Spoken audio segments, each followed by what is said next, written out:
Hi, Happy New Year. New Year's resolutions. You know, I'm not that big on New Year's resolutions anymore.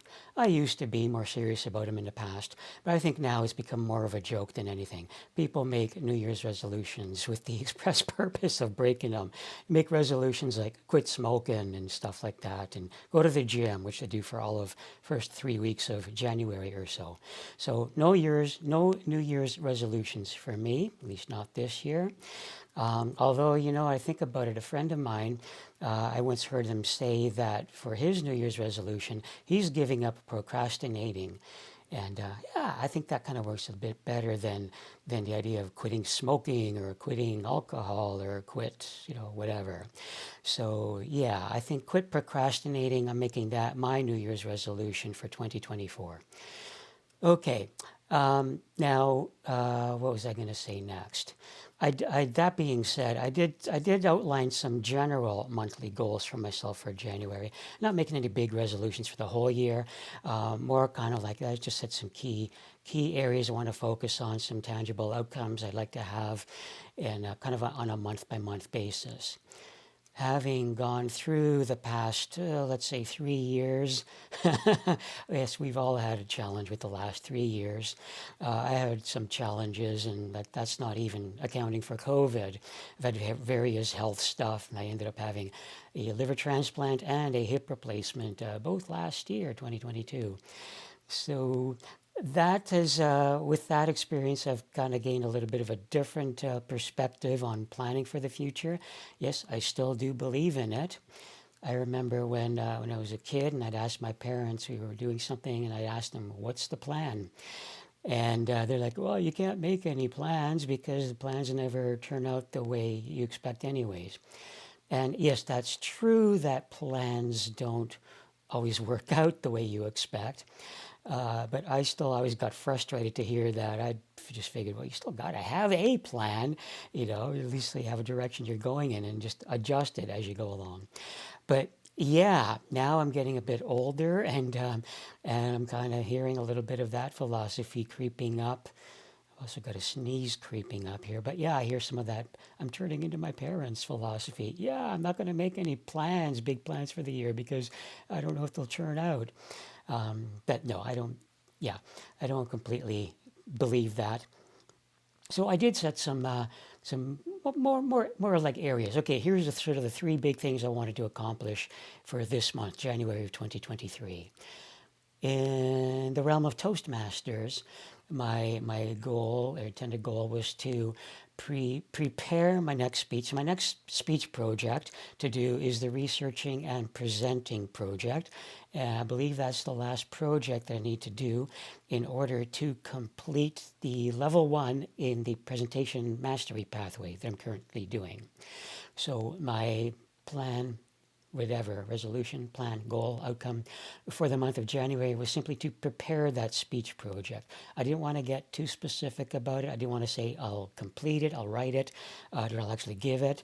I've got a few ideas for topics I want to do, but honestly, I haven't really committed to any one of them. I just haven't really been feeling the mojo either to pick a topic and keep with it. So I kind of kept it as a broad thing. I want to make some progress in it, get myself back onto that mojo train, the momentum train, and get back on and continue my Toastmasters journey. I've kind of stalled out over the holidays. Well, between having my hip surgery last November and the holidays and all that, I kind of slowed down with my Toastmasters game. But yeah, I want to kind of ease back into it. So to prepare my next speech project, I kind of purposefully left that as a kind of a broad and vague goal. Another goal area that I set for myself was to complete a working version of a particular section of my website. This is something I'm doing partly because kind of feel like I want to, I need to. I'm rebranding myself, kind of rebranding my online, building my social media presence. And that also happens to be one of my upcoming Toastmasters projects. I'm not doing strictly because of because it's a Toastmasters project.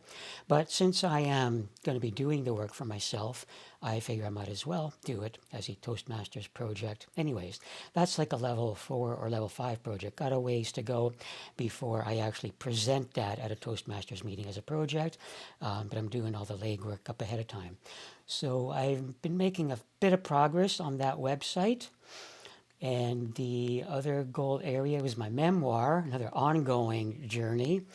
And for, again, I didn't want to make too specific of a goal for January. I didn't want to say I'm going to get this word count or write this particular scene or whatever. I kind of left it general, something that would still, that I would still be making progress if I did it. And not something that's so onerous. I'm just going to get frustrated. I'm just going to set myself a specific goal and not reach it, and then be frustrated with myself for not doing it. So, and what that is basically to identify what scenes that I still need to add to my memoir in order for the content that I already have to be a complete and fulfilling story, and to complete an outline if necessary. Okay, well, let's dive into each one of these a bit, and let's see what progress or headway or obstacles I've encountered so far in January. I have been working on my memoir for a pretty long time, years. And at various times, I started up different project files as I've worked on different parts of it. I wasn't sure whether I was going to do it all as one book, or if other multiple books or whatever, when certain ideas came up. And over time, I've accumulated a bunch of sections, a bunch of drafts, and all that. And finally decided that I should just bring that all together into a master project, a master draft, and see what I've got. And so this image that's on the screen here, it's not a complete reflection of everything I've got in my master memoir. It's just all the stuff, well, it's just all the stuff that I brought together out of various things. So this is showing me that I've got just under 9,000 words in the early years section, and just under 9,000 words in the Peru section, and 0 words in a couple of other sections. That's not actually accurate. I just haven't merged all of those different project files all together. A while ago, my friend Jan said to me, "Hey, you said you were going to send me a preview copy." And I was like, "Oh, yeah, I forgot. Thanks for reminding me." So I started putting together a preview draft for her to send her. And I first told myself, yeah, I'm just going to send this section and that section, and that's it. And as I started putting it together, all that together, and I started saying, hey, I actually got a lot more here when I started to look at it as a whole project, and not just the individual parts that I've worked on at various times over the past few years. And I got a bit carried away. I started putting a whole bunch of stuff together, and ended up coming with a preview copy for her that was 50,000 words, like 300 pages or so. And that's a pretty good word count target. That's comparable to NaNoWriMo, which is the goal for NaNoWriMo is to write 50,000 words in 30 days. What was I going to say? I lost my train of thought there. That was pretty good. So yeah, yeah. So basically, I just need to bring all of that together into a single place, into the master draft, and then start to see where the gaps are, so I can make sure that things flow from one scene to the other. Yeah. Okay. For my website, my goal for January was to complete a working version of the face-off section. I'm not going to go into what the face-off section is or why I'm including it in my website. But yep, and it's intended to serve also as a template for another section, the Toastmasters Journey section of my template. So, yep, I've got a working version. It's still rough. I still have some stuff that's appearing there that's not really meant to be part of the finished website. It's just there for yeah, distraction there. It's there for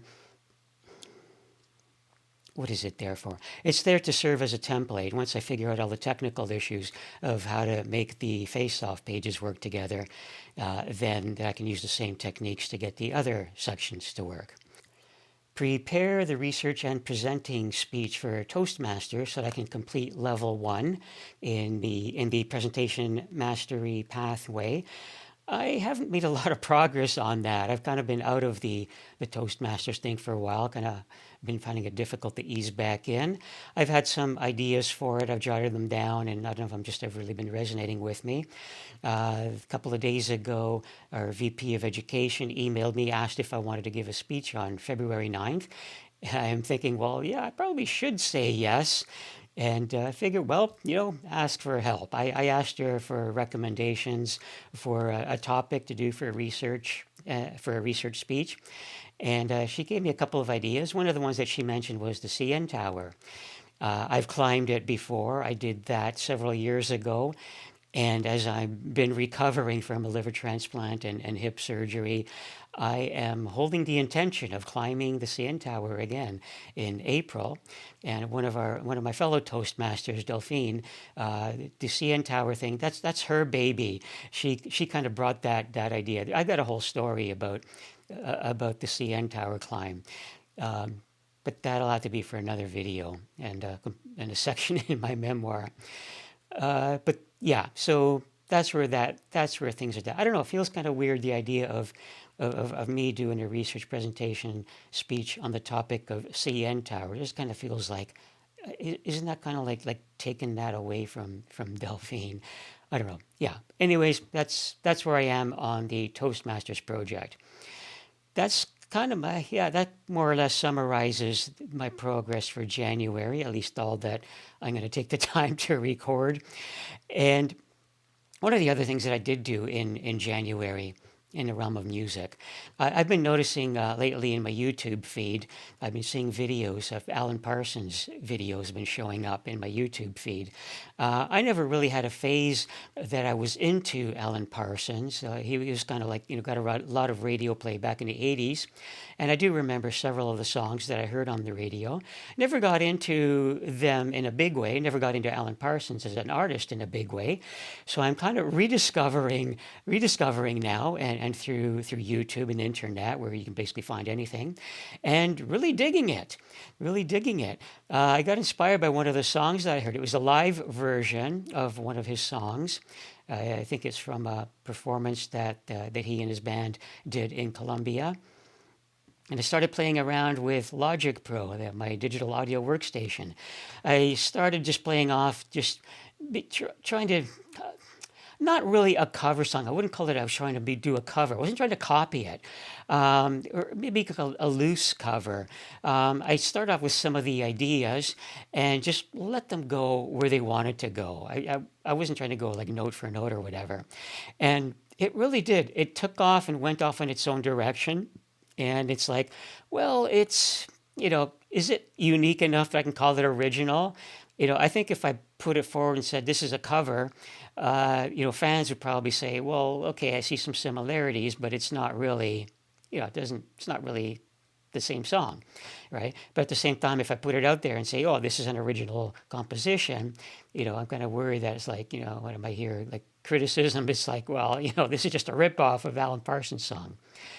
But still, I had fun. I enjoyed the vignette that I came up with. And I'm going to share that with you as in closing of this video. And the images that you're seeing, the video, I screen recorded the Apple Music program. It's got a visualizer. I just fed the audio. I just played back my vignette into the visualizer and let it come up with the images. So here you go. This is it. I'm wrapping it up right here for my January episode. I'm not going to say see you next video, because I'm not going to see you because I'm on this side of the camera. You're on the other side. You're going to see me. I will leave it as I will talk to you in the next video. I'll talk to you in February. If you like this video, please hit the like button, or as they say in YouTube vernacular, smash the like button. And if you didn't like the video, then smash it like really hard, like just like smash it, like go to your garage, get your big ass hammer and just like bring it up, like swing it really hard as you can and just bring it right down and totally obliterate that like button, just so that I know, and that way you won't be seeing more videos like this in your feed. Okay, all right, take care, and I will talk to you next month.